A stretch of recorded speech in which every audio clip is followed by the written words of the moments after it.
So, please take your seats. Let's start. We don't want to be late because today is the last day and people are going to have to take their train in time. So, the event is starting, and I'm quite thrilled by this panel because we've been talking a lot about the crisis of democracy in America. But while there is this crisis and going on, you know, there is the world, the outside world, and things are still, you know, running and happening in this big wide world.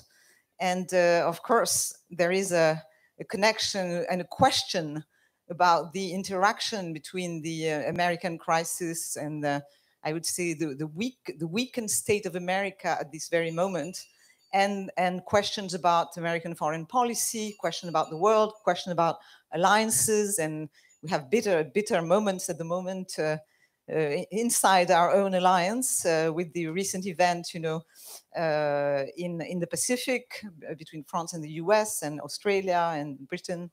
You're going to talk about all this, and to start this panel, we have a great moderator who is a friend of mine, Wierd Duk, and he's a colleague from the Telegraaf, an important Dutch newspaper, and Wierd and I were good friends and fellow journalists in Russia at a very big moment of crisis in Russia at the end of the 90s, and when Vladimir Putin emerged, you know, in the aftermath of big terrorist attacks and the second war in Chechnya. So these were important moments, but Wierd is much more than that. He has an enormous, knowledge of foreign policy. He was correspondent in Berlin as well, and he's one of the big journalists, I would say, in the Netherlands, and an anchor and writing many articles about the crisis actually of democracy in the Netherlands as well. So thank you, Wierd, for accepting to moderate and let you present our wonderful speakers. Thank you so much, Laura. Well, initially I was not supposed to moderate this panel because actually Pavel Fischer, who's sitting next to me, was supposed to lead this panel, but he, instead of asking questions, he prefers to give answers. And I guess that everybody who was listening to his wonderful speech yesterday, his wonderful introduction, will agree with that. So I'm happy to stand in for him as a moderator here. The session, as Laura, welcome, Pavel.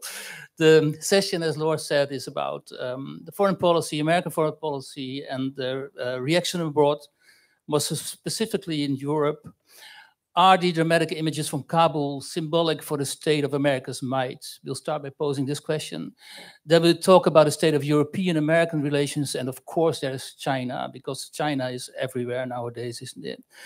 How should the West deal with China's rise in a time when America and also Europe, not only America, is internally so divided? And to talk about this, we have this wonderful panel. I will introduce them to you. And first, ladies first, of course, there's Mary Kissel. She's a vice president at Stevens. Mary was senior advisor to former US Secretary Mike Pompeo during the negotiations in Doha with the Taliban. Then we have Hubert Védrine. Bonjour, Monsieur Védrine. Un grand merci à vous d'être. Thank you very much for being with us today. I can see you on the screen. State of France, and since decades a senior figure in French and international political establishment. We're very much looking forward to his views on European-American relations, and especially, of course, in the light of the current French outrage and disbelief over the failed submarine deal with Australia, which I suppose the French would say was sabotaged by the US. Yesterday, we already listened to Pavel Fischer and to Andrew Michta on my right. Welcome, Andrew, also. Pavel is a former Czech ambassador to France. He's a senator, chairman of the Committee on Foreign Affairs. Andrew is, amongst many other things, the very articulate dean, I must say, of the, and now I have to read, the College of International and Security Studies at the George Marshall European Center for Security Studies in Germany. That's a long phrase. Apart from his insights on security and military issues, we hope to hear Andrew's views on the upcoming national elections in Germany, where, as you all know, Angela Merkel is leaving the scene. So let's start with you, Hubert Védrine. I want to ask you a personal question. What was going on? What came to mind when you saw the images from Kabul airport recently? And in a follow-up question, is the scandal, if you could say this, around the submarine deal, where in fact the Australians and the Brits and the Americans outflanked the French, is this possibly an insight of the future relationships between Europe, France, and Joe Biden and America? And is Joe Biden perhaps more Donald Trump than we Europeans would have wanted or expected? Can you hear me, first of all? Yes? Yes, we can. The sound is good? And how much speaking time is there for each speaker, please? It lasts like 1.5 hours, so a couple of minutes, 4 or 5 minutes, but of course, so you can just take the floor and say whatever you want and take your time. Very well, I won't be too lengthy. First of all, we shouldn't discover the problems through the prism of recent events. The issue of the relationship of the United States with the outside world is something that goes back for a long time. It's a permanent question that is raised. So let's get straight to the point. The fiasco in Kabul, and especially the very frank and courageous words of President Biden, marks the end of an era. And he proposed a distinction between what is the vital interest of the United States, its security, and these crusades. This is a very important distinction. It is the opposite of Wilsonism. It is the opposite of what was known as the Wilsonisme beauté. And it's the opposite of what we call in Europe intervention. And for a lot of elites, this is very hard to accept, because in the United States and France, there's been a confusion often between these two notions. So this is a very challenging moment. But I believe that Joe Biden's speech will be a reference date, whether you're for or against what was done. And the comments on the terrible conditions of the occupation will fade into the background, because when President Trump signed this agreement in the previous year, he decided the end of the government of Kabul. He didn't make an agreement with the government of Kabul, but with the Taliban. And so this is an essential distinction. So in my opinion, the Western world will need to make a distinction between their real vital interests and what I call the crusade for values. But Joe Biden didn't stab us in the back, because he said he was going to do a policy of the middle class, of Mr. Everybody. And this is the opposite of what the Washington Post, New York Times, or Le Monde is asking him to do. So this is a time for clarification. It is tough, but it's something that needs to take place. Secondly, if the word ally had a meaning, and if the Europeans were perhaps right, the Europeans idolized Biden because they demonized Trump. And if that had been the case, Joe Biden would have called President Macron ahead of time, just said, I'm going to have a harder tone against China, similar to what Trump and Obama did.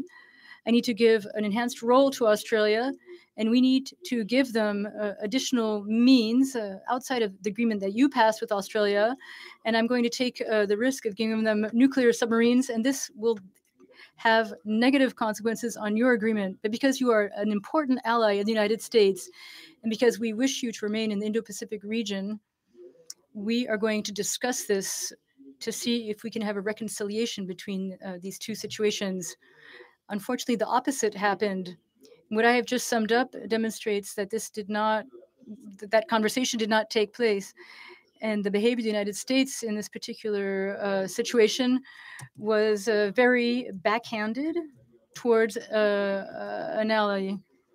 The U.S. Army respects the French Army. That is what it said. So they acted in an aggressive, insidious manner, and this was not necessary. And the message sent to any ally of the United States or any country that is protected by the United States is the following. The United States disconsiders you completely. I'm not an enemy of realpolitik. I spend my day in and day out defending realpolitik and against what I would call unreal politik. And so in realpolitics, the United States need to maintain bonds of trust with their allies and the countries they protect. And that trust has been destroyed in France at the very most. And so France quite naturally is not going to act in the same manner as the United States did, but France will need to reassess the bilateral relationship, and France will also need to reassess France-Europe, Europe-United States relations, and also NATO and the concept of this new strategy. And this calls into question the very notion of alliance. And I'm not referring to the Australians. You will note I'm referring to the United States. So this is not a side note. This is something that will continue to have a significant impact. And France will tell the other Europeans, and it has already begun, look, you can't completely count on the United States. Of course, we will maintain the alliance, but we need to move on to another step. And so up until now, even when Europeans were anguished or looked in horror at Trump, they didn't necessarily go in the same manner as the French, because often Europeans, they need to affirm themselves. But perhaps this new situation will change their mindset. So perhaps this will change things a bit. And the United States will perhaps, unbeknownst to them, triggered something that's going to be very beneficial for the European alliance. Just to conclude and wrap up, the comments issued by the White House and by U.S. spokespeople after the French reaction are insufficient. To have such a just to dismiss this as something that's just a passing mood, it's truly, truly despicable. It demonstrates the notion that Biden and his White House have of France. And so there need to be consequences that need to be constructive. So those are the 2 points I wish to bring up. Well, because, Mary, you were working in the Trump administration. What do you think of the analysis of Mr. Védrine? Well, first, I just wanted to thank the foundation and the family and the benefactors for hosting us here in this beautiful venue, and very generous. I'm very humbled and delighted to be here. And to my great surprise and delight, although the minister and I come from very different sides of politics, I have to say on his fundamental arguments on both points, I agree. Mm-hmm. And I'd like to take them in turn. On Afghanistan, we have turned a page. We had 4 presidents declare that they wanted to exit Afghanistan. So in making that decision, Biden was consistent with what turned out to be a very nonpartisan issue in the United States. I think where I might depart from the minister was on the manner of that withdrawal, which was chaotic at best, embarrassing and appalling at worst. And I'd like to just note for the audience that not only Bush and Obama and Trump wanted to get out, but we actually went through the hard work in the prior administration to try to get both sides to the table. And that was not an easy thing to do. And we looked every day at the situation on the ground. And I'll tell you from personal experience, the first thing the Secretary Pompeo did every morning was get not just the presidential daily brief, but then he would get an update on the security of American citizens around the world. And it was top of his mind. And so we went from 15,000 troops to around 8,600 to 4,500, ultimately to 2,500, and we stopped there. And in doing so, over that period of time, when we were drawing down troops, we lost no Americans. The Afghan government maintained control of the provincial capitals. And we were telling the Taliban on the one hand, if you harbor al-Qaeda or other terrorists, we'll do very bad things to you. And we had the credibility of deterrence. They were afraid of us. And on the other hand, with the Afghan government, which was deeply corrupt, we said the money will stop and there will be consequences for you too. And so it's little noted in the press, but on the same day that we went to Andrews Air Force Base to fly to Doha to sign the Taliban agreement, the defense secretary flew to Kabul for an agreement with the Afghan government. And so we never went to zero, and under us, there was no chaos. Biden owns this decision. He made a domestic political decision to go to zero without consulting the NATO allies and putting your people at risk, putting our people at risk, and putting many other allies at risk. So I agree with the minister that this is the end of an era and probably the right decision, but the manner in which it was done, I think, was unconscionable. On the submarines. On the submarine topic, I agree with him as well. This is diplomatic malpractice. And the team that is surrounding the president right now is the same team that served President Obama. They should know better. There should have been some sort of concord between Australia and France, or Australia and France and the United States. This also, by the way, was an Australian-French deal, not the United States. So I really think that the conversations are due there. But you have to ask, I think, two important questions, and then I'll end there. What exactly is France against? Is it losing the business deal that has upset France and the money? Does France not agree with the strategy of confronting communist China, which there's deep agreement on now in the free nations of the Pacific? So that I don't fully understand. But secondly, once you answer that, you have to ask, well, what is France for? And I think that these are questions that we should pose. We talk about this, the way we have to consider our relationships with China and the way in which China is a threat to the West. And I'll come to you, Andrew, then, because you're an expert on this. First, do you think that the mission in Afghanistan was doomed to fail anyway? And then to the second question about the way we have to perceive China. I know you think of China as a strategic threat, of course, and I know that a lot of Europeans will not or do not want to agree because the trade with China for them is so much more important, obviously, than perhaps their own security. Well, let me ask you these both questions.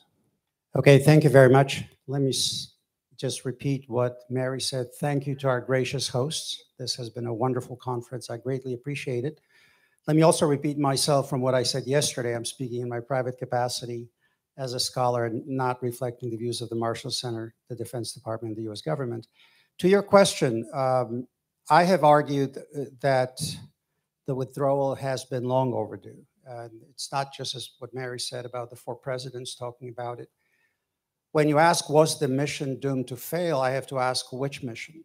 Because the original mission was to capture or kill Osama bin Laden and the murderers who were responsible for killing thousands of American citizens, destroying the Twin Towers, attacking the Pentagon, and being responsible for the death of brave Americans on that last commercial flight in Pennsylvania. That mission failed already by December because since we failed to seal the border, and this is not just Andrew talking, it's a congressional report that was presented after that when the forensics were done. In Tora Bora, as bin Laden was trying to exfil, he thought himself trapped. He was still using electronic communications. He was writing his last will, addressing his followers. Had we sealed the border instead of relying on the Frontier Corps in Pakistan and some Afghan militias and air power, he would have been captured or killed. And instead, he walked unmolested across to the Pakistani side. And for the next 10 years, it's reasonable to suspect that he was hiding somewhere in that area. But then the mission morphed into what I indicated yesterday was in line with this kind of globalist vision of American pouvoir, that we can transform cultures, we can build nations, we can build democracy, on the premise that without that systemic transformation, security of the United States and Western allies could not be provided for. I think that mission was breathless in scope and demonstrated, I think, some of the most fundamental flaws in our thinking at that time about what is possible through the use of military power and through institutions building.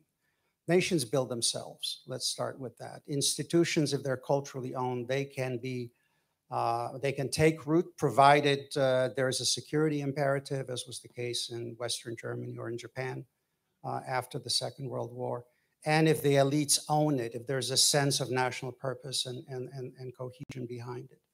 None of this applied in Afghanistan. So in that sense, my answer would be, if our mission was to transform Afghanistan into some sort of a working democracy, then that mission, in my view, was doomed to fail from the start.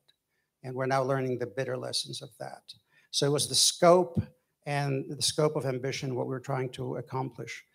The second question on China, I believe, this is the key question for the next 10, 20 years. That is how we address the existential challenge that I think China poses, not just to the United States and Europe, but also to the entire architecture that the West has built on a global scale. China is aligned with Russia in its opposition to the existing order. The old adage, the enemy of my enemy is my friend. Whether this is an alliance or an alignment, I will not quibble. It doesn't really matter.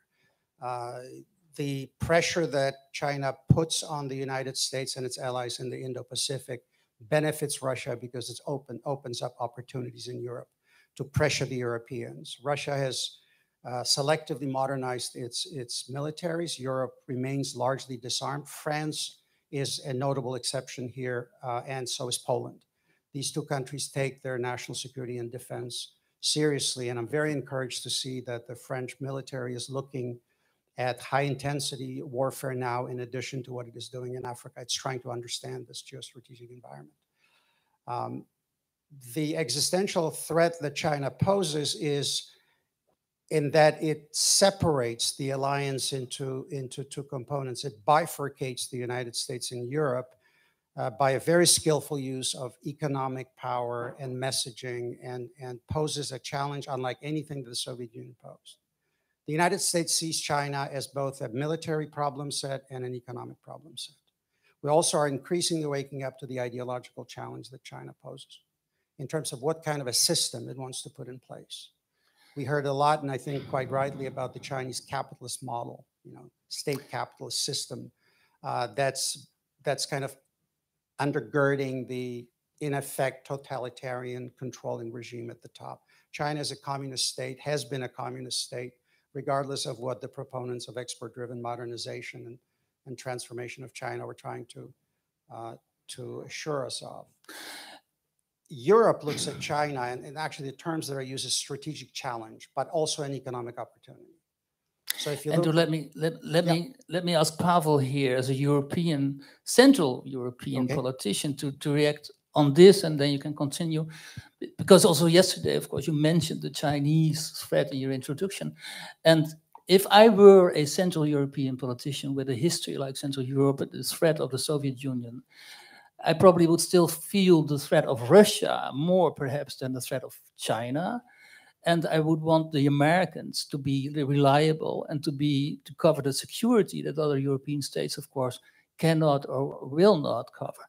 So to follow up on what Andrew was saying, do you have the impression that in your part of the world, China is seen as a threat, or are you still busy, to understand in which way Russia could form a threat to Eastern European countries? Thank you very much for the opportunity to be at this stage with you, to go right in the heart of the matter, I would say that the nightmare is that China and Russia join forces and try to expose our weaknesses and try to dislocate the Union, be it in European Union. We see it on the comprehensive investment agreement deal, which was signed at the very late moment during the German presidency in discord with France and with many countries who were not very at ease with this. And this agreement we have to read very carefully before ratification. And going back to Russia, we fear that both countries already started to cooperate on some malicious techniques to in order to influence public opinion debate in our own countries, in our respective countries, and we have to address this sooner than later. And parliaments are the place where we can expose it to the citizens. Citizens need to hear that we have a choice. And I am sure that if we describe the threat, they will make the right choice in favor of transparency, freedom, rule of law, and strong alliance, regardless of our differences. Thank you. But do you have the impression that there's a sense of urgency?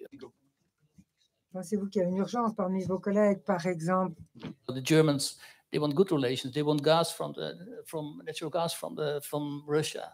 They want good relations with Russia, and the SPD traditionally held good relations with Russia. Gerhard Schröder is a buddy of Putin. Now somebody, the candidate from the SPD, perhaps will become a chancellor.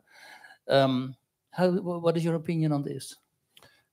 I fear that Nord Stream 2 agreement favoring the connectivity of German market to Russia directly transforms Germany into a hub, into a distribution hub for Europe.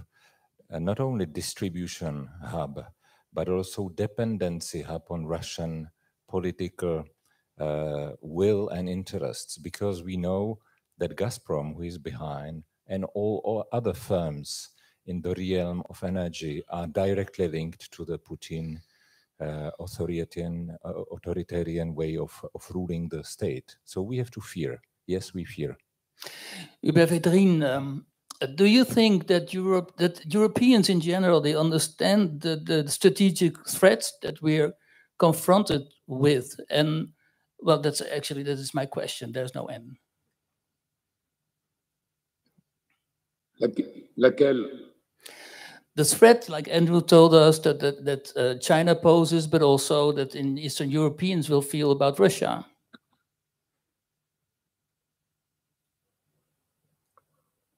Les Européens. Europeans, before Fukuyama, they already thought like this. In fact, they were frightened. But what was the answer to Fukuyama? Europeans, and I'm talking about Western Europe of the time, beyond the UK and France, who kept some idea of sovereignty and military capacity for colonial reason at first, by the way, or for the other reason.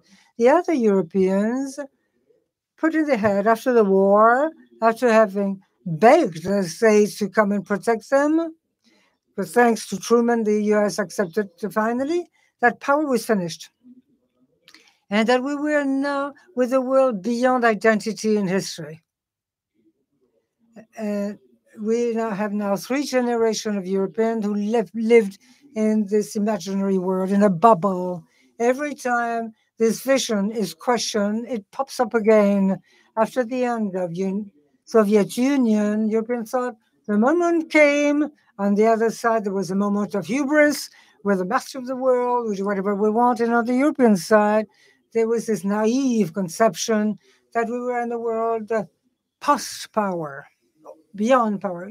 You have to come back to it because it never changed, actually. So for Europeans, it's very complex to integrate the notion of strategic threat, because they think that with the universal values, I'm talking about the speeches on universal values, with standards and so forth, NGOs, we're going to be able to defend our system. They cannot distinguish in between what I called earlier values and interests. For the Europeans, it's very difficult to see, yes, we recognize such and such threats. And on the Chinese issue, this lady was saying exactly what wants Europe or what wants France, and we saw what wanted Germany. It was agreement on investment with China. So Europeans agree halfway. They didn't agree with Trump, but for wrong reason. They rejected what Trump was saying, but for visceral ideas on the style. But they agree now to say, yes, we have to take the Chinese threat seriously. The Europeans are changing on this, but they don't want to be aligned on the US policy, which particularly is they treat allies as carpets. So Europe is in between them too. It's one of the questions of the future. As far as the Russian issue is, well, this is very complicated because if we do large politics like Machiavelli or Kissinger, from the point of view of Western world, it's really moronic to push Russia towards China or to accept that Russia would go towards China. And you're going to say, yes, but Russia is a threat. This is what Poles or Central Europe is saying. But it's a strategic vision that you have to have. This is not possible at all anymore to deploy a Western politics that would be very intelligent, showing to the Russians who are very frightened of China because of Siberia, that they have to stop in the evolution towards China and come back within some kind of alliance of Pacific. I don't know whether it's possible or not, but I was quite shocked of what Brzezinski said at the end of his life when he said, we malpractice on the affair of Ukraine, and you should have proposed a neutrality status for Ukraine and not announce every other morning that she would be part of the alliance, which of course generated one day or other a block from Russia on Crimea because of Sebastopol and so forth and so on. So Brzezinski changed his opinion on that. And myself, I think that it would be in the interest of the United States and of Europe to find back, even though it's horrible to hear for Poles, for instance, but to find some kind of alliance, very cynical, with Russia and block the process. I don't know whether it's possible or not. Marie, to represent the American view here. It's very fascinating. Just speaking for America? No, it's okay. That's fascinating what Védrine says, of course, about the Europeans forgot what power means, right? And they cannot handle power. I suppose that in America, this will be it would be an analysis with which many Americans in the political establishment could agree with. Is this true? And if you would be in front of a room with European politicians, you coming from the Trump administration, what will you tell them on these strategic issues? To be is that a punishment or? It depends on you, of course. It depends on me, right? Yeah. Well, I think in some respects we're making realism great again, to use a turn of phrase. Yeah. And actually, one of the great achievements, and I think Andrew noted this yesterday, was that the Trump administration realized that we had entered a post 9/11 world and that we didn't just have to worry about terrorism, we had to worry about nation states again. And in fact, the reality is that we always had to worry about nation states. I mean, I'm recalling the Marine Corps hymn, which includes the phrase, "To the shores of Tripoli."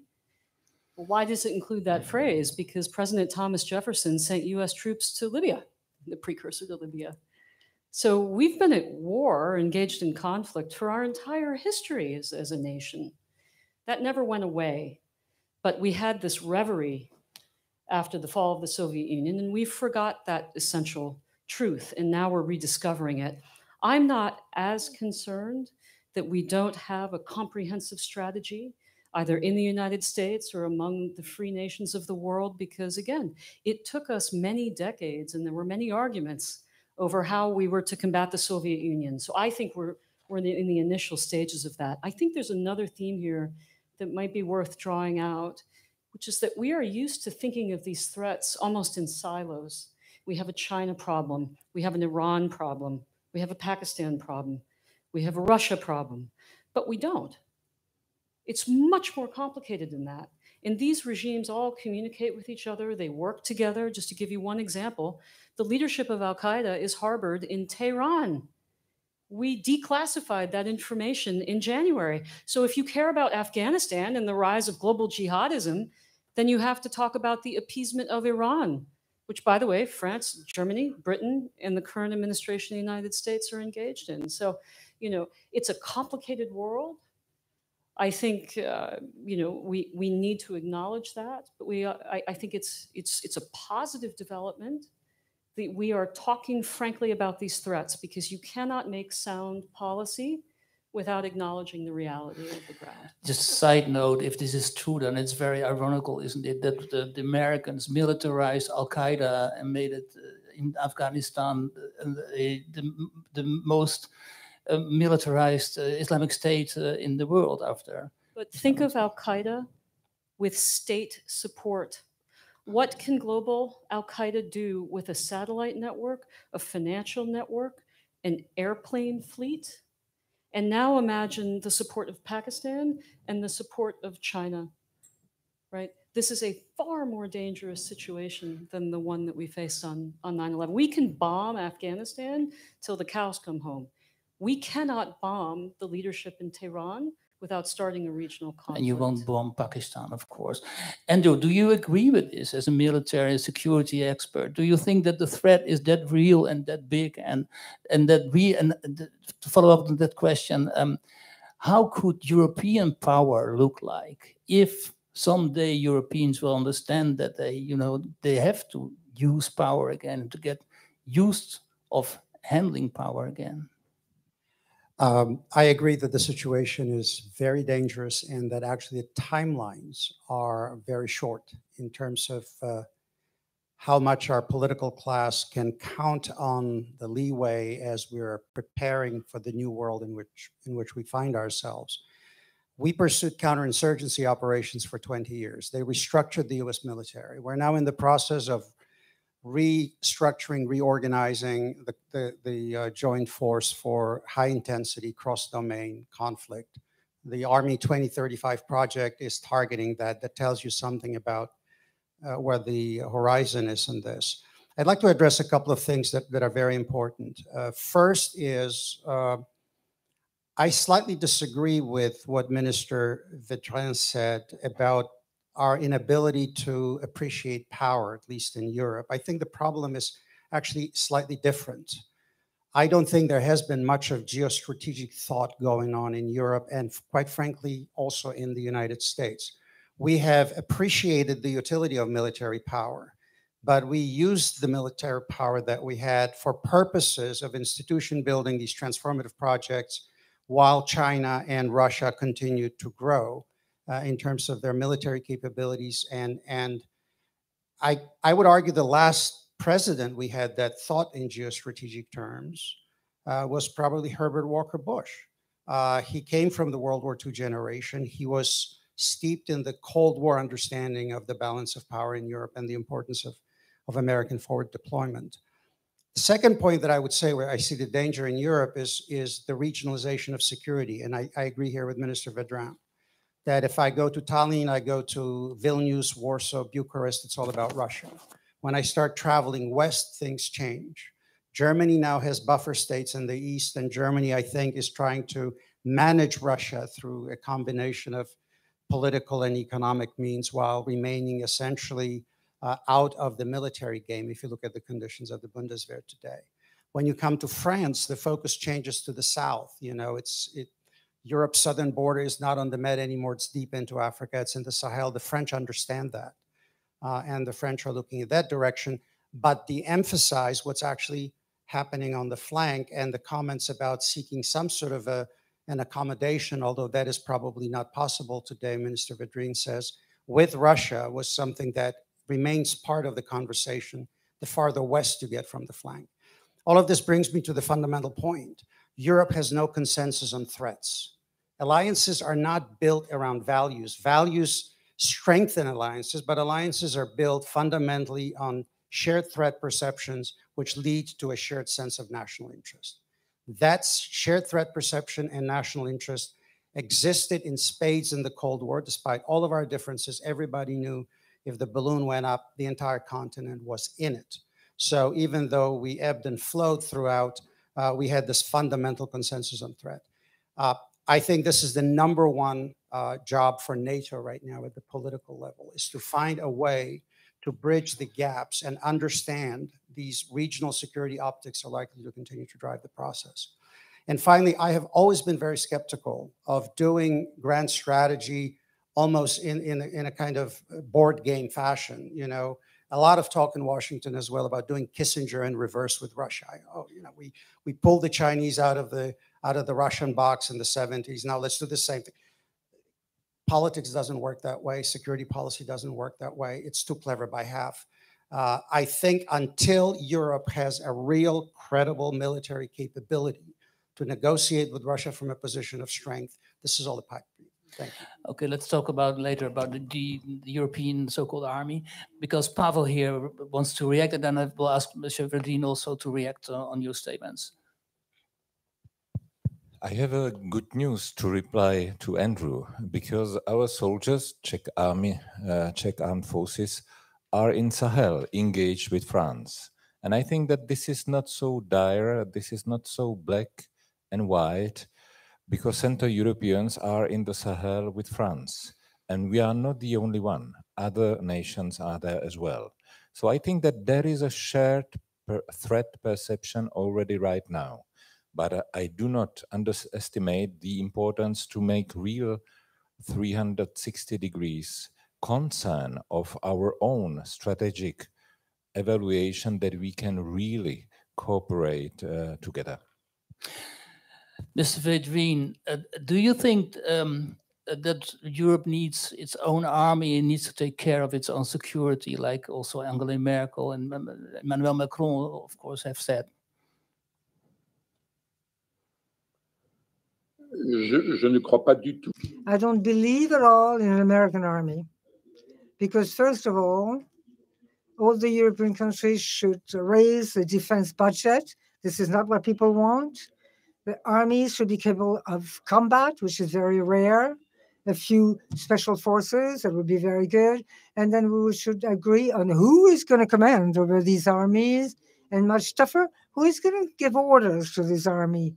So I don't believe in it at all. If it happens one day, I would be very happy, by the way, but I don't believe in this at all. And I believe that we still have in Europe, even though if we have in this exchange that is quite interesting, and thank you so much to the organizer of the Czech conversation, even if we give some positive example, quite interesting, in terms of perception of threats, I think that is quite split right now. And in reality, there's a large part of the Europeans that would be faced to conflict today almost neutral or pacifist even. They would not rely to a French type of power, which France has been asking for many, many years, but spitting in the void. So let me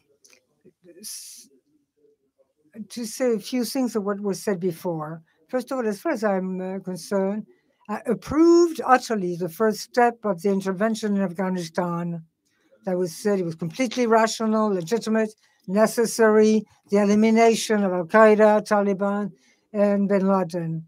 Unfortunately, they recalled 10 years later. But from scratch, I thought that the other operation, transform Afghanistan into a modern democracy, was absolutely ludicrous. It was a sign of total ignorance and pretentious, and it couldn't work. Now, secondly, as far as what I would call the Crusades, in other words, what Biden announced the end of, so to speak, the key moral element of that is that the Western world cannot promise things that they cannot hold up to. It's a shame to make believe to the Afghan ladies that we were going to stay permanently to protect their new mode of life, absolute in town. Shameful, in the case on the French side, to Syrian Democrats that we're going to kill the ignoble Assad and protect them against Islamists. So we have to be very careful. There's a lot of things that apparently come from good feelings and goodwill, but in fact are immoral. Then I'm saying it again, if the United States wants to keep allies in a very difficult world, they're challenged with internal crisis, by the way, you cannot treat allies as they just did. It affects the sanctioned extraterritorial. It's an absolute scandal. I know there are lobbies, of course, and senators that have no choice, but it's one of the elements that is killing confidence and trust. We need to reconstruct an intelligent and strategic Western world. The Russian issue, I said, was like very horny and very difficult. So to be properly strategic, you have to rebuild confidence and trust to be able to play reasoning between the various threats that are emerging. And I'm saying it again to answer your question from the European side. I see some hope, but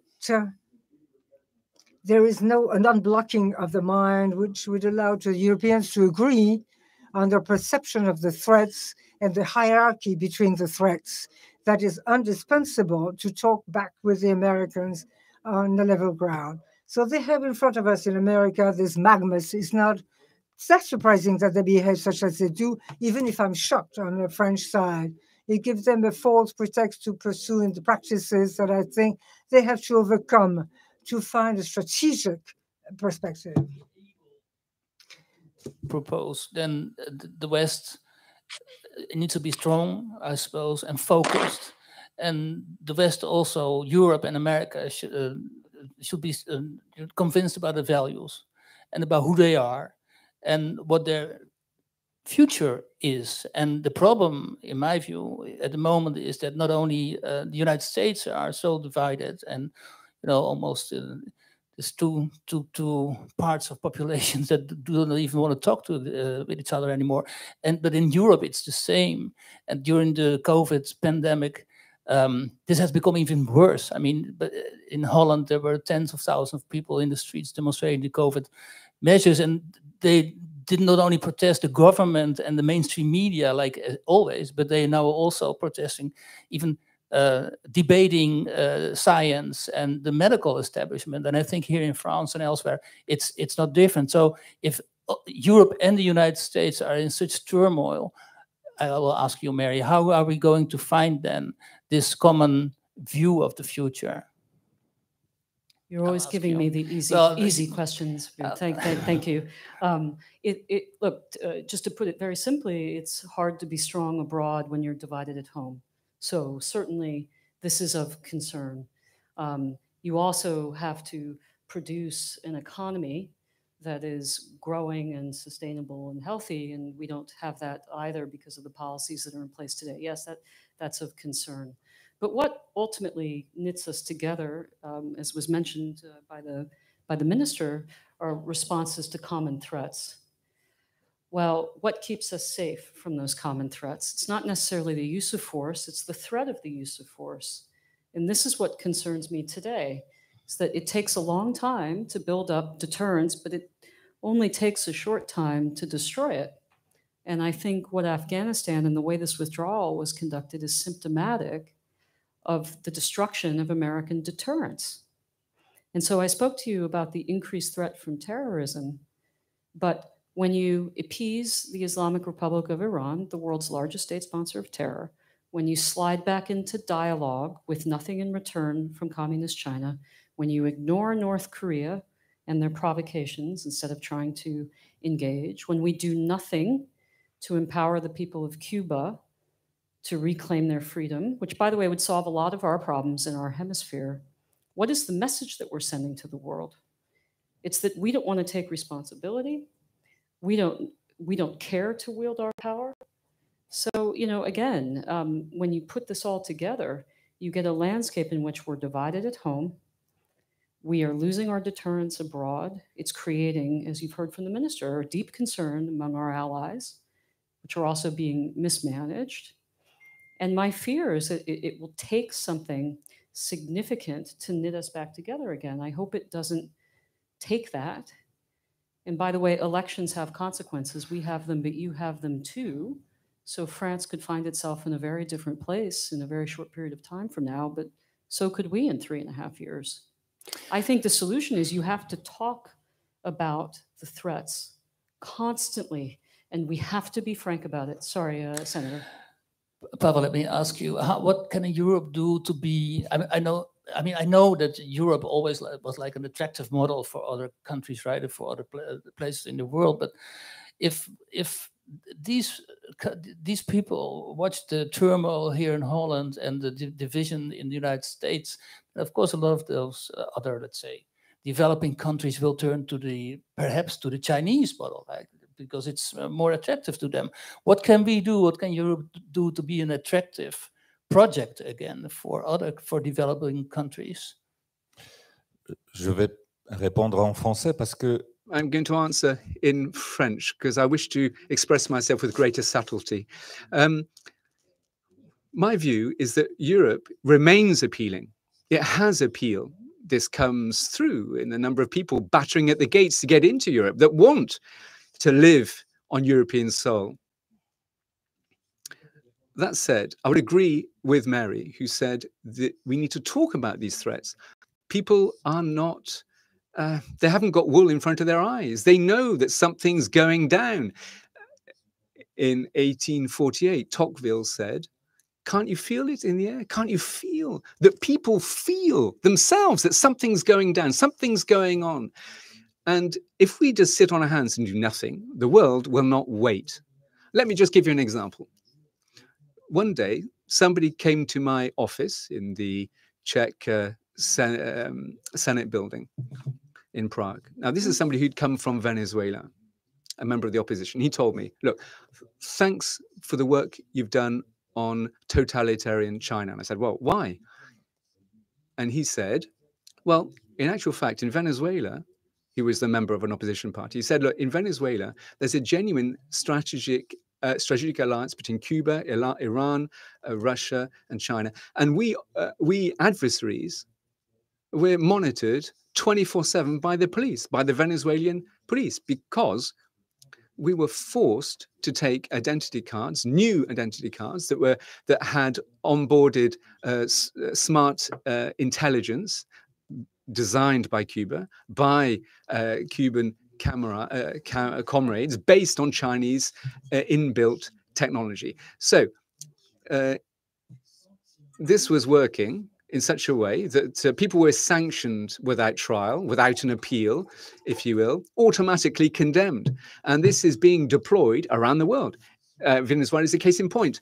Opposition in Venezuela is muzzled because somehow or another, people are being monitored constantly by the Venezuelan security forces. But, you know, as Marie said, totalitarians help each other. Google, think about Apple. They've banished the use of some applications. On the eve of Russian elections, for example, be careful about that. And if citizens are informed about what's going on, well, then they'll say, well, what should we do? Now, we can talk then, and then we can discuss, and we can force our governments to find common ground. That involves work, but I can tell you the fruits are there to be harvested. And we've got more in common than you'd expect by looking at the papers. Brief response. Our interests are aligned. I mean, you look at the Asia Pacific, we need international trade routes just as much as France does with the French territories in the Asia Pacific. We value our liberties. We're the oldest friends of one another. We have many common interests. And so, you know, this needs to be the foundation of our discussions, what we have in common, and sharing information about these threats we face, because you also see things in Africa that we don't see. And I think that there are many, many areas where I think we could have very fruitful cooperation, even more so than we do today. Sorry, Andrew. No, that's fine. I just wanted to add a couple of things and just speak very directly to our European friends about one issue. A war in Europe, a real kinetic war in Europe, is simply too difficult to contemplate today. Okay, so when I look at the situation of the European militaries, and I'm saying this in a country, France, that is one of the few countries still serious about military power. Europe has to rebuild its military capabilities to ensure that deterrence holds, that any sort of notion of a military conflict in Europe is unthinkable. And deterrence is essentially two things. It's capabilities plus credibility. If you look at what Putin has been doing, Russia has gone through 2 rearmament cycles. If you look at the real dollar value of what they've spent, you know, the first one is probably comparable to what the US defense budget was at the height of the Iraq war, but the Russians have invested very selectively in specific capabilities. Their costs are lower as well, you know, relative to what we were doing in the rest of it. And most of all, Europe has not kept up with this, which means the balance has already shifted in Central Europe. And the Russians have been using this very effectively, both, you know, beginning from Georgia, Ukraine, and also using all levels of hybrid warfare targeting the West. While we're not competing for influence, say, or we were not in Belarus during the last decade, the Russians have effectively been competing in our territory. And my message to all such gatherings when I speak in Europe is that we need to stop talking in terms of percentages of our GDP on defense, the Wales pledge, you know, of 2%. First of all, some allies are not meeting that target.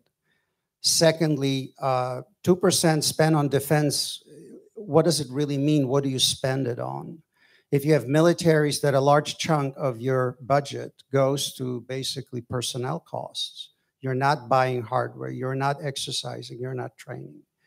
I would love to have a conversation in NATO about switching instead to real exercised capabilities that each individual NATO member would take upon itself to provide. And then start talking also about the authorities that SACEUR needs to have to respond to below Article 5 crises, because speed is of the essence. The Russians are in a position, if you look at their Zapad maneuvers right now, to shift very quickly from exercise to operations, whereas our processes are very, very slow. I am not calling for undermining the political decision-making process of duly elected officials, but I'm just calling on us to rethink the operational level and what we can do as an alliance. And last point that I think is very important. Europe is wealthy. If you take the collective West together with the United States and our Asian allies, I would not lose any sleep over whatever the Russians and the Chinese do collectively or individually. I come back to this initial point I made. It's about consensus on threats, and then from their interests, values will help us get moving forward, but they will not suffice if we don't have that larger consensus. Thank you. Thank you. Let me ask just one more question about the German elections, since Germany is, of course, the biggest European power, very important, and Angela Merkel is leaving the scene after 16 years. So I suppose, Pavel, for Europe, the successor of Angela Merkel will be a very important person. What do you expect? What will happen to Germany if the SPD will come to power?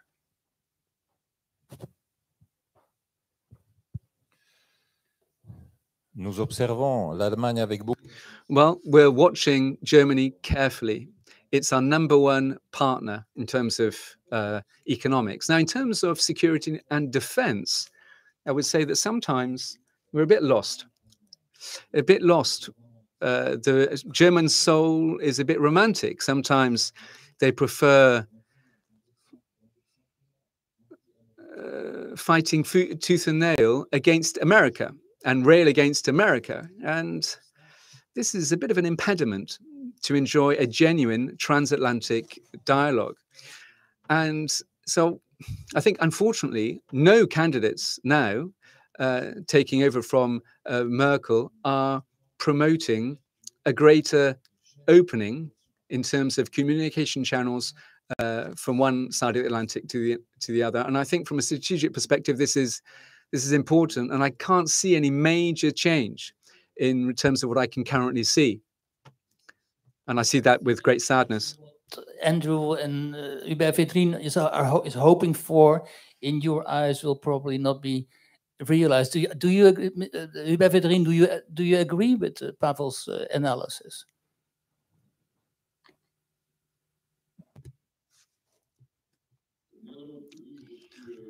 Yes, I would agree with that particular point. Yes, I would, with his analysis. But I don't think there'll be major change. Yes, that's what he said.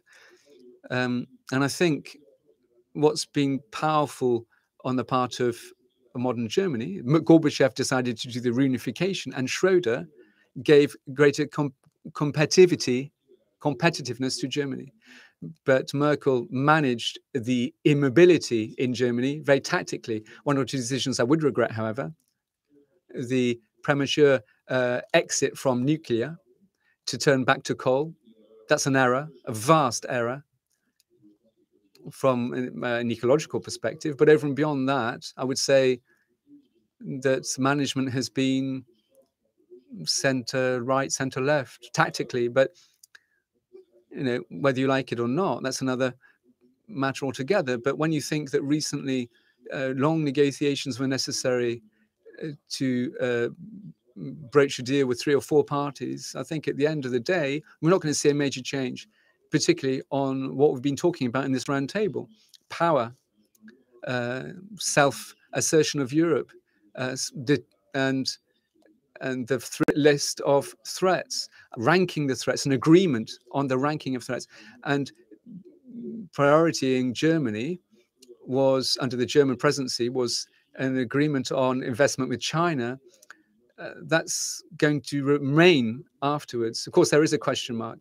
Are the German Greens, who have much less change than you might think, are they going to muscle in on a coalition? Otherwise, I would agree with Pavel, yeah. Probably I think it's already time to take questions, isn't it, Laura? I asked you, I don't know what the time is. 2:30?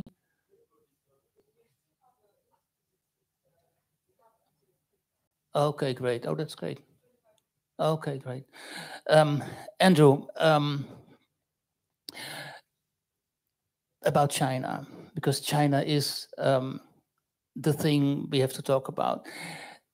In Holland, if I speak to experts on China, they say they don't understand the Americans. Why do Americans think that China is a military threat? Why do the Americans not take China as an economical competitor, since they say China is as capitalistic as the West, so there's no ideological confrontation? Is this a silly type of thinking? What do you think about this? Well, China is an ideological threat. It's offering a different vision of a system, not only within its own domain, but also, I think, on a global scale, and not just in terms of how we think of liberty, how we think of the markets, how we think of the form of government that we believe in. I think I mentioned this already. I call it free market for unfree people. It's the system that is supposed to center around China. It's also a very fundamental reversal of the relationship between the maritime and land domains.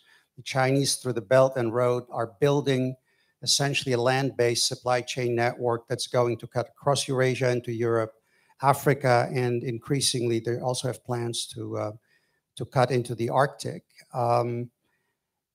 The Chinese, I think, intend to push us out of Western Pacific by imploding the security system that the United States maintains in the Indo-Pacific.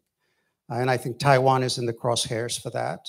And again, it doesn't necessarily have to be a military, all-out military conflict. It can be an attempt to destroy the credibility of US guarantees to Taiwan, because that would reverberate then on Japan, Australia, New Zealand, and further down the line. We're talking about a very different world that's likely to emerge if the Chinese get their way. If they can build that land-based supply chain network and defend it, block us in the Western Pacific, and flip Europe from being the gateway into Eurasia, into a tail end of the Chinese run, supply system. To your question as to, why are we not competing with the Chinese economically? I said this already yesterday. The Chinese are not a free market, a free trade power. It's a mercantile power, a very predatory power, not only stealing our technology and extorting intellectual property, but also engaging in what I call the radical centralization of supply chains all across Eurasia. You don't see any diffusion. The expectations that as Chinese labor costs would go up, there would be the kind of repetition of the Chinese models in lower labor countries, and globalization would continue happily ever after. That's just not happening, not because there's something in nature that mitigates against this. It's state policy on the part of Beijing. So in that sense, I believe that China poses a clear and present danger, both to the United States and to our allies worldwide.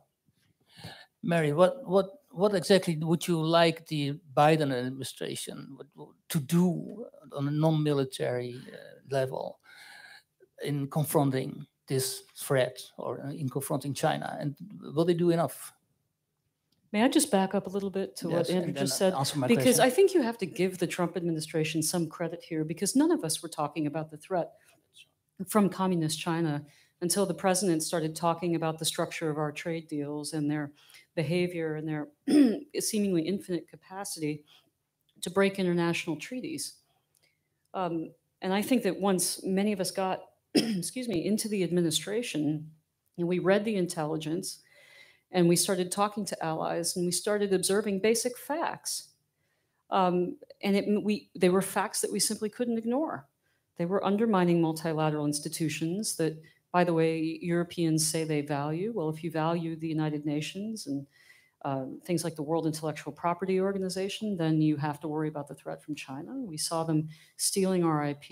We saw them cheating on trade, not to mention their vast, gross human rights abuses. And by the way, we were the ones that declared crimes against humanity and genocide in Xinjiang.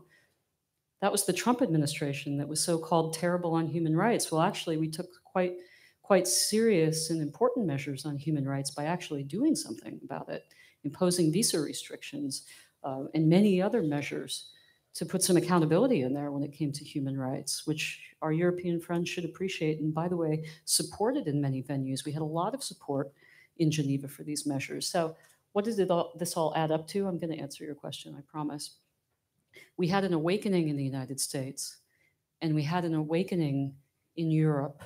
And to your great credit, our friends listened to us. We never dictated. We simply said, here is information on Huawei and how they're spying on your citizens and surveilling you. Here's what we think. You make your own decisions. But every country we visited, whether in Europe or elsewhere, we talked about the threat from communist China, and we presented intelligence information, and we encouraged you to do things to preserve your liberties and your freedom. And that largely was working. Now, the Biden administration has cultivated a reputation for being tough on China, but they're not. The first sign of that was that they changed rhetoric. We did things like, say, General Secretary Xi Jinping, because that's what he is. He's not a president. He's not elected. We never called Brezhnev President Brezhnev. We called him General Secretary. We talked about the communist threat, the nature of the regime, how it never changed. We didn't blame anybody in the past for getting it wrong, but we said, now we have to get it right. Now we understand what this is. And so Biden changed that. That rhetoric is gone. He has done very little to build on the kind of human rights issues that we talked about. He re-entered the World Health Organization. I can't believe the pandemic hasn't come up on this panel. We've had almost, 4.5 million deaths in the global economy in a tailspin because of communist China, because of the nature of the regime, because they covered it up, because they corrupted the WHO, and we have exacted no consequences, which means someday it's going to happen again. Biden didn't hold them accountable. And again, my fear is that if this reduction in our deterrence, if the softening of the approach continues, then they will become more and more aggressive. And this is a nation that is impinging on the sovereign territory of the Philippines, of Japan, of Vietnam, that just last year killed scores of Indian soldiers. They beat them to death and they threw them off a cliff. Now, to their credit, the Biden team has continued the Quad arrangement that we revivified with Australia, Japan, India, in the United States. That's good. But my fear is the signals are pointing to a far softer position. And if you slide back into dialogue with these people, they're going to take advantage, and we cannot let down our guard. Thank you very much. Shall we go take questions from the floor then? Because I suppose there's a lot of questions around Laure. Oui, j'avais une question. Yes, I do have a question. I'd like to go back to the US and European positions on China. Mary, you mentioned that during Pompeo's time, when you went around Europe in order to convince Europeans regarding the Chinese threat, you said what you called, you observed an awakening, so a European awakening, and that there was a rapprochement in terms of the positions. But did that actually occur? And so the current scandal that has taken place, scandal, it's interpreted as being a scandal by the French, and that is very understandable. So perhaps is this not the demonstration that all is not at the best in the US-European relations in terms of the relationship with China? And perhaps this indicates that there may be some kind of fog in the minds of European leaders and US leaders regarding what actions need to undertake vis-a-vis China. For example, when we turn to European leaders, they always say, yes, but our job is not to align ourselves on the Americans. We have our own interests to protect. We need to defend our own economic interests. And the Americans say, we don't understand. There's a certain blindness due to their interests, and they're not having a strategic way of thinking. So what I'm asking is this not just us not listening to one another?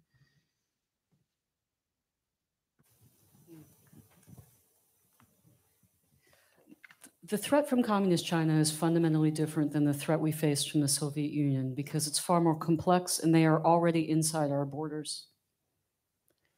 What do I mean by that?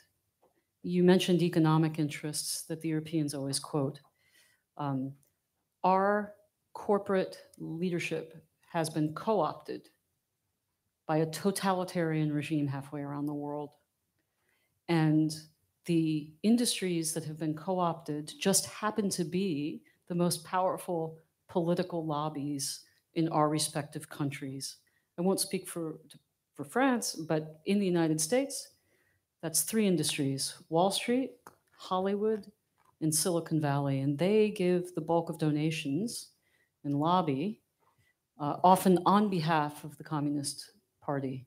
And this was a problem even in our administration. Steve Mnuchin, our Treasury Secretary, was far softer on Beijing than we were at the State Department or the Defense Department or other arms of government for this very reason.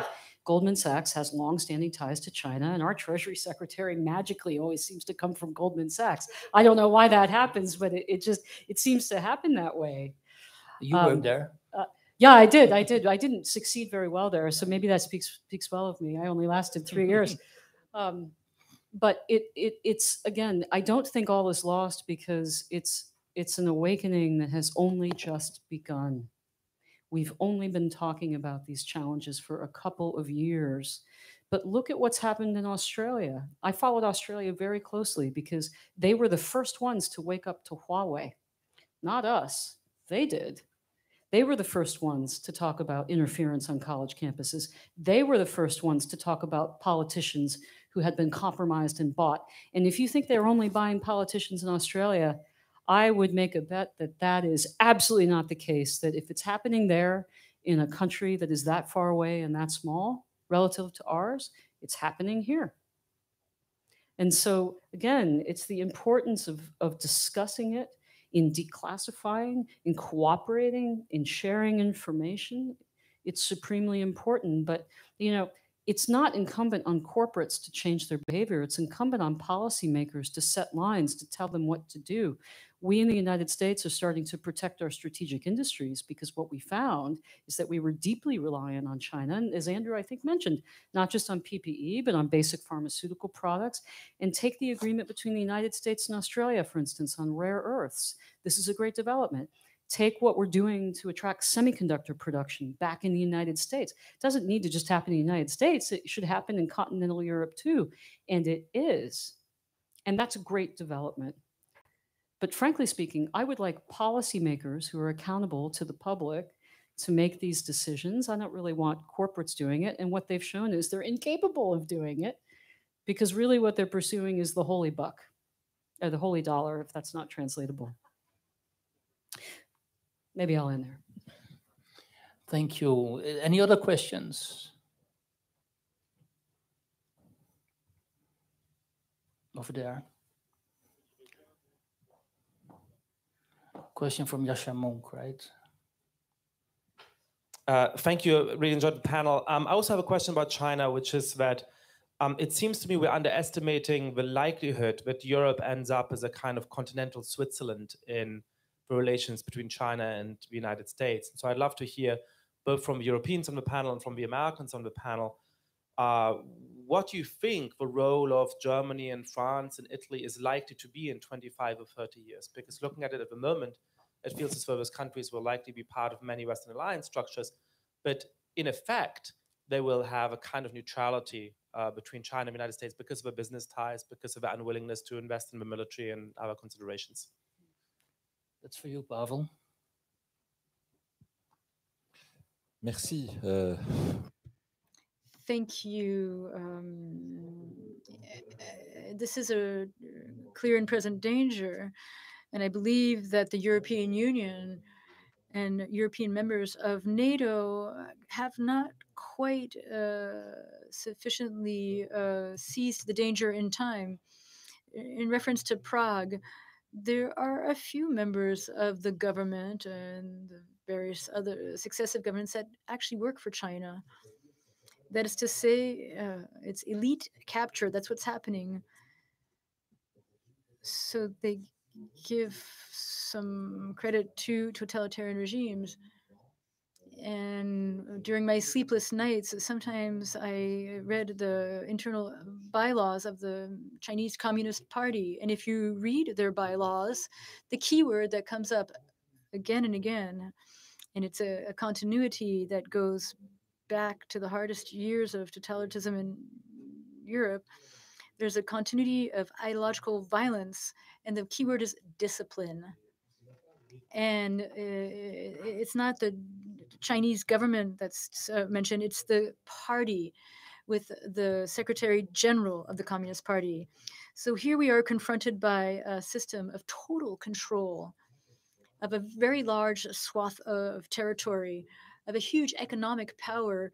And now I'm going to mention the reports to the U.S. Congress, which says that it's so powerful and respects international standards, market standards so little that it could destroy free economy, global free economy overnight. This is a colossus that does not respect the rules of the road, so to speak, and which could really remove resources from our prosperity. So as soon as the sooner our citizens are informed of this, the better this will be for decision making. Because already, as we speak today, if China is already on the agenda of the European Union, for which unanimous decisions are taken, well, there are some countries, and these are the so-called usual suspects, there are some countries that are trying to decrease criticism and want to block the consensus. And here I'm not referring to France. We need to be very, very vigilant because this elite capture that is taking place in our respective countries, and I'm familiar with the situation in France, and I think we need to be very vigilant. We cannot let go by this opportunity of acting, because otherwise it will be too late. Americans also, right? Could I take a shot at it then? Let's Yasha? Andrew speak then. First of all, congratulations. I never heard of Europe as a Switzerland, so I'm going to give you credit for that. Look, when you asked the question, it kind of made me think that the conversation we had yesterday about domestic politics in Europe and in the US, are actually being replicated in our conversations about European and American foreign policy. We're having a conversation with ourselves, about ourselves. We're navel gazing. We're using categories that we believe should be used. Newsflash, Putin is not dealing with Europe. Putin is dealing with, on a bilateral basis, with individual states. So the notion that Europe somehow could become a Switzerland ain't gonna happen, okay? Secondly, what Putin wants to do is to dismember whatever institutional framing you have in Europe by dealing with the principles, mainly Germany. Now that the Brits are gone, the Russians are looking at Europe as really essentially a more German European Union than it's ever been. The French are the second kind of main target of interest. The smaller states don't play. I think it was, I don't recall which country Putin was referring to when he said, you know, if I wanted to country X, why should I go to that capital? I can just go to Washington or Berlin and that's enough. So this is great power politics. Why am I saying this? It is way past the time for us to stop having this navel-gazing, self-absorbed kind of smarmy conversation about ourselves with ourselves that just bounces us between extremes. We need to relearn geopolitics. We need to relearn hard power. We need to understand statecraft and the role diplomacy plays. Diplomacy in terms of coalition building, balancing, competing for influence, all across the spectrum, from economic through military and beyond. And there is no hard power without strong industrial economic base. You cannot win competing against the Chinese when you rely on 80% of your chips or whatever coming from over there. It just can't happen. So we need to wake up from this dream. We've been in a wonderful stasis for 30 years during the post-Cold War era. That was to be the normative, liberal, international, values-based system.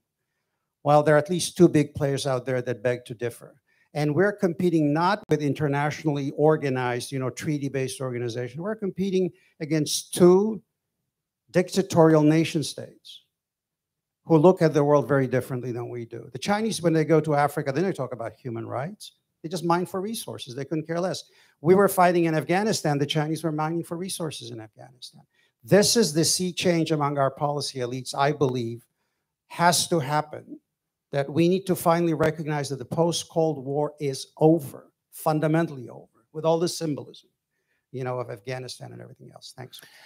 Andrew, let's ask Hubert Védrine then for his insights and conclude this question.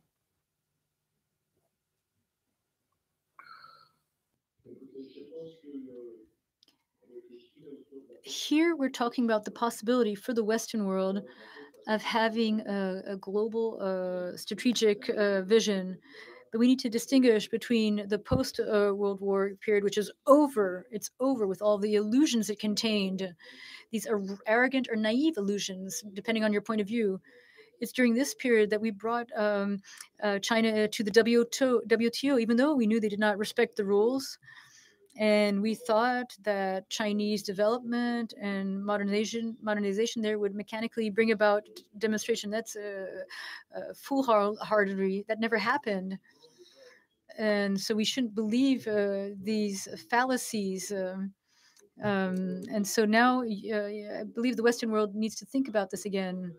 And I'm not even referred to the previous time when Roosevelt and Churchill could have never allied themselves with Stalin against Hitler if there had been such foolishness and political correctness at the time. But I'm not going to go that far back in the past. So today, if we seek to achieve a global strategy, are the Americans and Europeans in agreement regarding the threats? And that's not quite the case yet. There's a certain lassitude from Europe regarding how to qualify China. And so a lot of work needs to be done to reach a consensus. And also, are we trying to set up a smart strategy of indignation against China? Or are we trying to be at war against the West? China, Russia, Iran, Turkey, all the Islamists, etc. So if that's the case, then forget it. Even when they're on a realistic basis about challenges, we'll never be able to agree in the entire world. So that just simply will not work. we cannot be astounded by the fact that China has hostile behaviors or Russia. We're not discovering how to ride bicycles.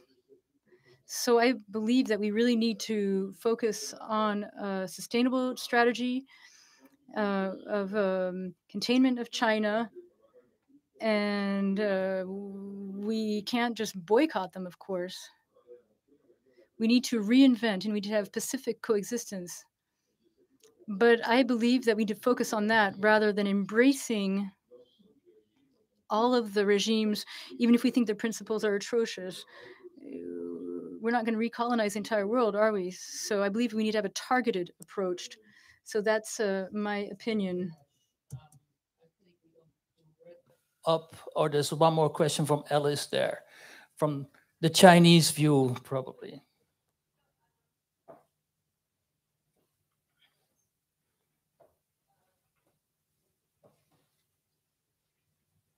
Hi, thank you so much. I mean, I've been really fascinated by all the comments about China in the last 2 days, and I had actually just 3 questions, quick questions, which are: firstly, I think the biggest ideological victory that China has had in the last 2 years is the fact that everyone locked down, you know, following the Chinese example, and followed the example that they at first critiqued as authoritarian and brutal.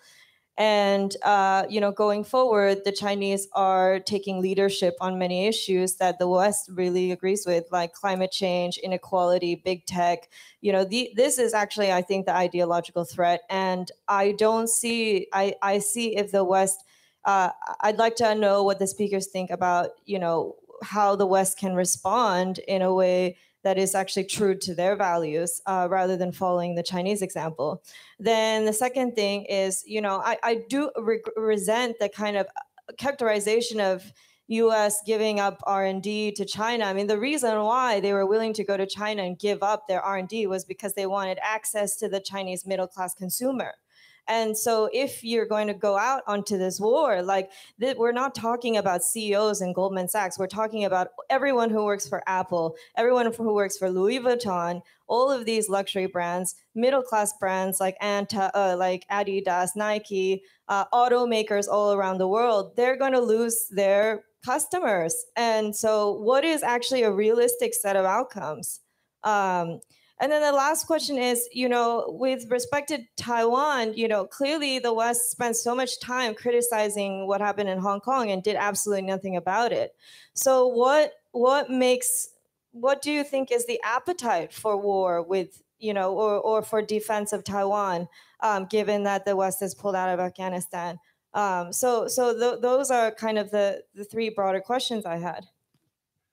Who wants to take these questions? Well, I think, thank you. I think what you've just heard is an excellent exposition of Communist Party propaganda. And as in any case of propaganda, the exact opposite is always true. So we should take these in turn.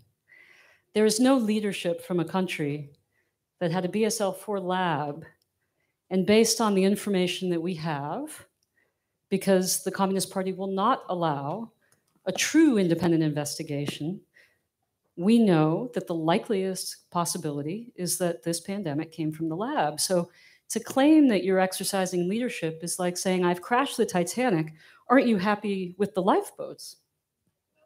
Secondly, on Nike and R&D and Adidas and the rest, China steals intellectual property.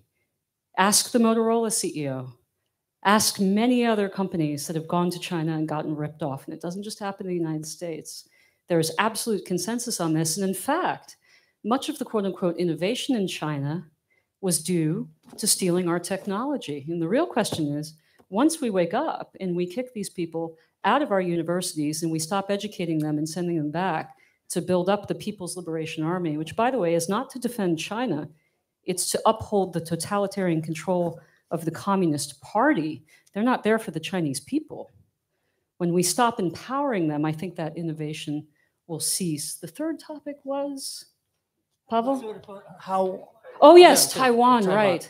The most threatening thing to a totalitarian regime is an example in this instance, of ethnically Chinese people peacefully governing themselves in one of the world's most vigorous and vibrant democracies, because it demonstrates that you don't need a Communist Party oppression and that brutality of that regime in order to have a success. That is what Taiwan represents. They're a great partner of ours. They are peaceable. They're wonderful people. We should embrace them, and we should hope that one day the Chinese people are as free as the people of Taiwan.